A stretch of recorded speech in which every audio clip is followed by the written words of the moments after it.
symbols and the leaders change, but Germany's maniacal urge to impose its will on others continues from generation to generation.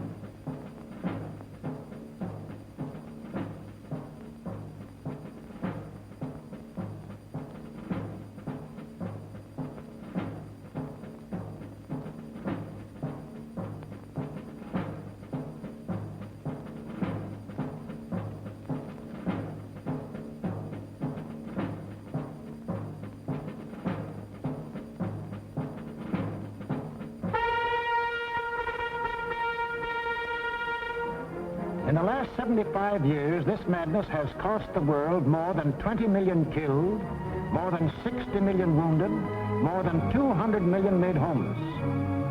This does not include the untold millions that died of disease resulting from war, or the billions upon billions of dollars worth of property destroyed.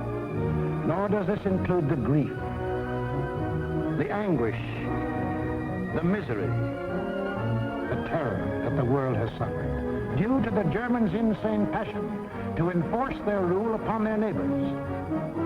This passion for conquest reached its hysterical climax when Adolf Hitler enthroned himself as God and the German Führer.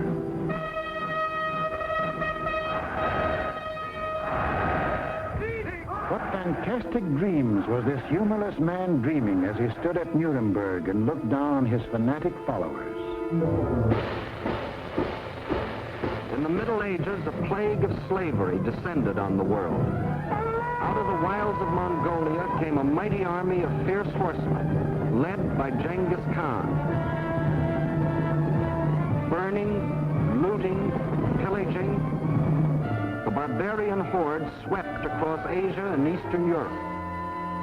Genghis Khan conquered most of the world of the 13th century. Adolf Hitler was determined to outdo him and conquer all of the world of the 20th. Set up at Munich was an institute devoted to the little-known science of geopolitics, vaguely defined as the military control of space. Germany's leading geopolitician, a former general, Karl Haushofer, was head man. Here was gathered together more information about your hometown than you yourself know. To the German geopolitician, the world is not made up of men and women and children who live and love and dream of better things. It is made up of only two elements, labor and raw materials. The geopolitician's job was to transform Hitler's ambition to control these elements into cold, hard reality. On their map, our planet is neatly divided into land and water.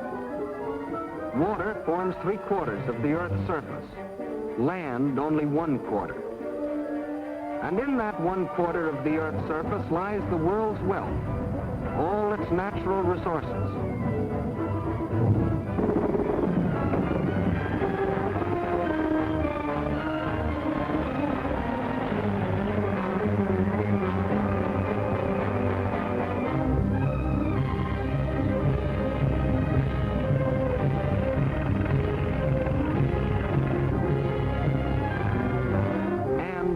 Manpower.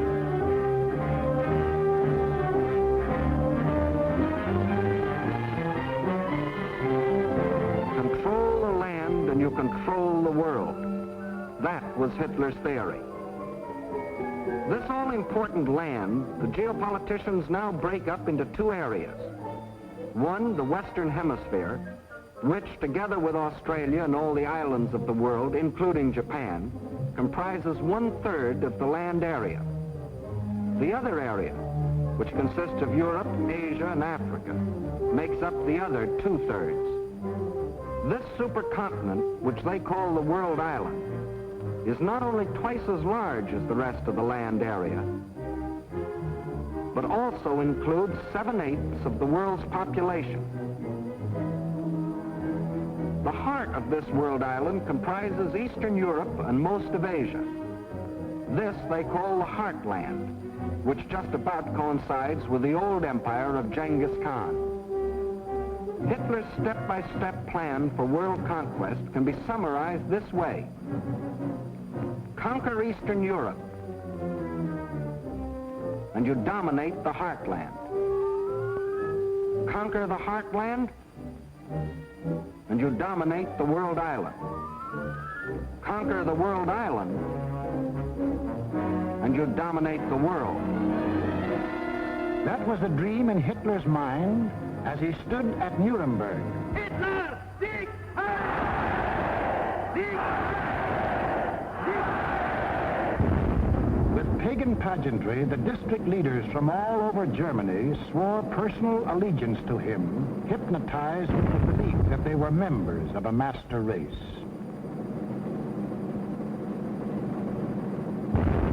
This film will deal with Act One of the Nazi bid for world power, the most fantastic play in all recorded history. Hitler had seen Hirohito grab off Manchuria and other territory from the Chinese. He had watched Mussolini get away with the rape of Ethiopia.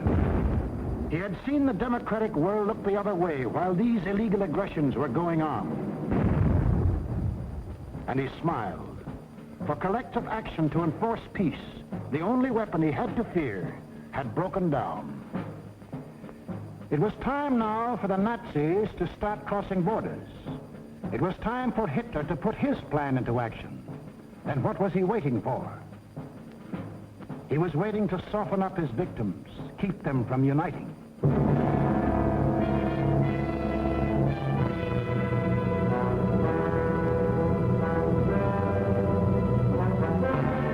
For the softening up process, he sent his agents all over the world disguised as tourists, students, and commercial travelers. Payoff men like Ribbentrop came too, to bribe, threaten, and form local fascist parties such as de Grelle and his Rexist party in Belgium, Henlein in Czechoslovakia, Seyss-Inquart and his National Socialists in Austria. In Britain, Sir Oswald Mosley offered himself to the people as a Hitler with an Oxford accent. In other words, I'm told that Hitler is mad. Well, I've got another view myself. Until the day when they would make easy Hitler's actual invasion, these subversive fascist organizations provoked riots and rebellions, creating scenes like these in France.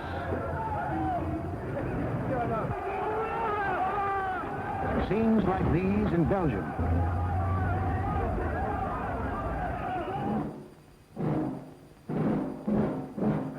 And where do you think this is? Right in Madison Square Garden, USA. And this is Fritz Kuhn, leader of a German-American Bund, hiding behind the American flag, but taking his orders from Berlin and copying the methods of Berlin. That was the softening up process outside Germany. But inside Germany, it was a different story.